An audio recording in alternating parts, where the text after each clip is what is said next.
Goodness, Your Majesty. You're rather quiet for a man of your stature, are you not? I hadn't even noticed you arrived. You could have announced your presence, you know. My idle humming isn't of importance. It is only something to fill the quiet. By all means, interrupt me if I am doing so. It is not rude to interrupt me from utterly embarrassing myself. Even though we are fairly comfortable in each other's presence, we are still practically strangers. Most of what I know of you is through rumor. I am sure the same applies to you in reference to me. Hopefully we can take this time to learn about one another properly. Now, shall we walk for a while? Aside from tending to the flowers or taking tea time, I can hardly think of what else one would do within the gardens. Delightful. Let us go at a leisurely pace.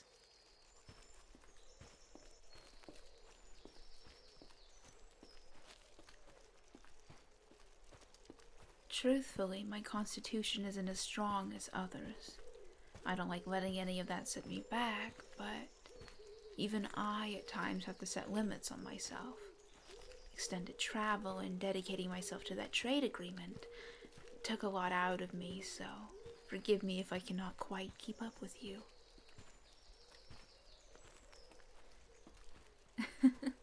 While I am weaker right now, I am certainly not so fragile that I will break after this little walk of ours. While it is sweet of you to consider other activities we can partake in, I would much rather stick to our current one. As wonderful as the castle in Warwick is, I don't think I could stand staying inside for much longer. I need some fresh air and the sweet smell of flowers. Besides, it is such a wonderful day. It would be a shame to not enjoy it while it is here.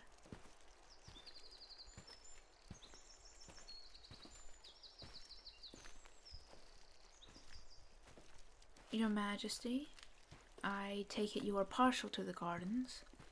I mean, you were the one who suggested I spend time here, so it only seems logical to assume that you like to come here from time to time.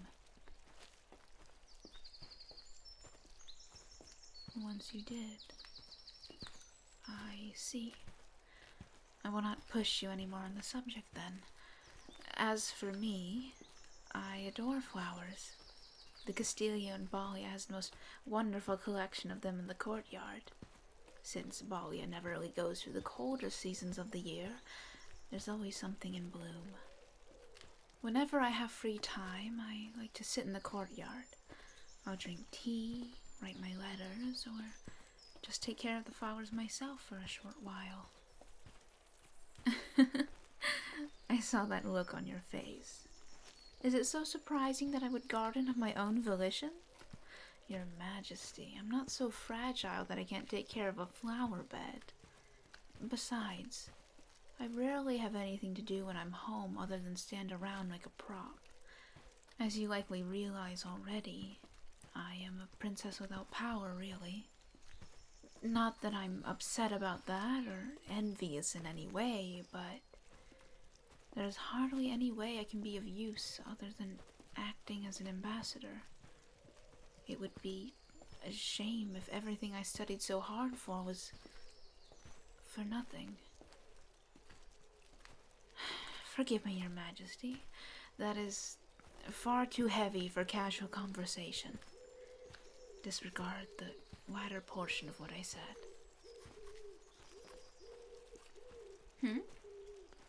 Oh, I'm far from familiar with Drachenfrey-specific flowers.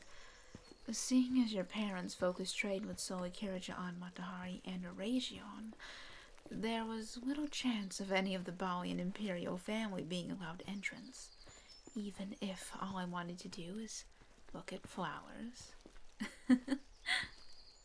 Needless to say, this is the first time I am seeing many of these beauties. Yes? One hasn't quite caught my eye yet.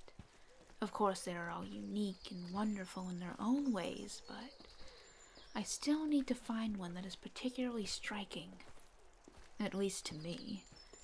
I feel like in every garden you can always find a flower that captures a certain beauty that is individual to the viewer alone.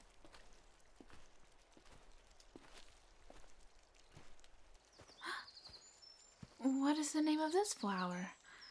They're such an interesting shade of blue, but they are fairly isolated from all the other flowers, like a secret. Your Majesty? You planted these. A long time ago you did. Well, now I know why my eye was drawn to them. They're so lovely. And even with the small amount of neglect, they're obviously stubborn like you, seeing that they still bloom every year. Even if these are technically weeds, they still hold beauty. They attracted my eye after all. Besides, from what you said, they are weeds in a cornfield. As far as I can tell, this is a garden. Therefore, here they are flowers, and no longer pesky weeds. All right? Though, someone should clear out the clutter around it so they can have proper sunlight. That way they can really blossom.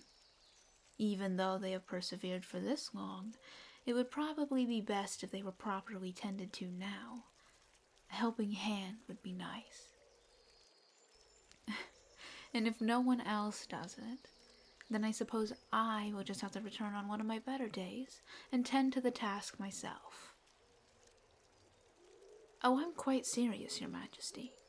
As I previously stated, I have a decent amount of free time now. Originally, my plan was to spend time with various nobles. Likely no one actually part of the Concilium, seeing as they hate me. But now, one of those days can be taken up with this. With all due respect, Your Majesty, a great deal of people here in Dragonfrey already have a distasteful opinion of me to begin with.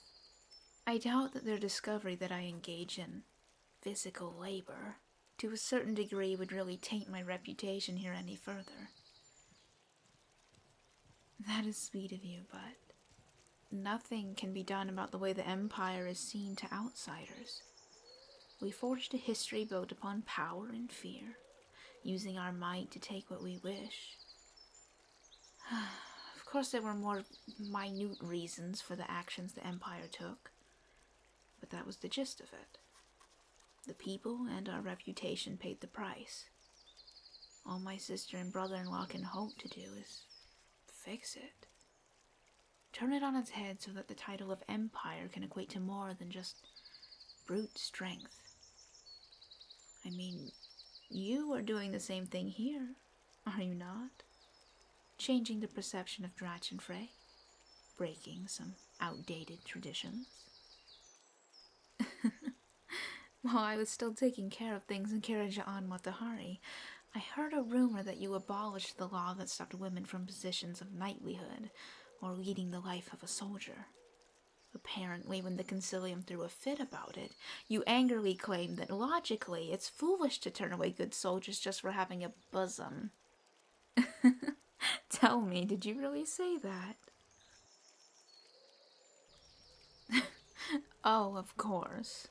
Merely an exaggeration. I should source my information better next time, I suppose. Your slightly flushed cheeks are there for another reason entirely, I'm sure. I assure you, I'm not trying to rile you up on purpose. Truthfully, you are fairly easy to read when you're relaxed. Yes, specifically when you're relaxed. During the trade discussions, you were far harder to read. Don't worry, your unwavering gaze is present in front of the Concilium. I know they are the ones you're trying to throw off your trail. I mean, all of them except your best friend. Count Kalmár seems to be a nearly constant supporter. I take it the both of you must be childhood friends. It's not that hard to deduce. Seeing how knowledgeable he is on very specific situations the two of you were in, some of which makes more sense if you were both young boys instead of grown men. No, I promised Count Kalmár that I would keep all of his stories a secret, and breaking someone's trust like that is highly against my morals. Yes, even if you are part of the involved party, I must still keep it a secret. Maybe you should just go to the Count yourself if you're nervous about what he's told me. I assure you it's nothing to worry yourself over. You look like you're questioning all of your life choices. Have you really done something in your childhood that is so horrific? Never mind. That look tells me all I need to know. I'm sure if I have tea with Count Kalmár again, I can just ask him. He has no qualms with discussing his youth. Pardon me for saying this, Your Majesty, but you were so amusing to tease. Truthfully, I can't even place the reason why. Maybe it's because you aren't so stiff and proper all the time. Or maybe it's just the fact I can get away with it without offending you, or causing a national disaster where you declare war on the Empire just because I told you I heard about the time you apparently tried to tame a wild horse, but instead you just got thrown to the ground, repeatedly, while someone watched the entire time. I swear I know very little other than that. I hardly have a collection of information solely about you, Your Majesty.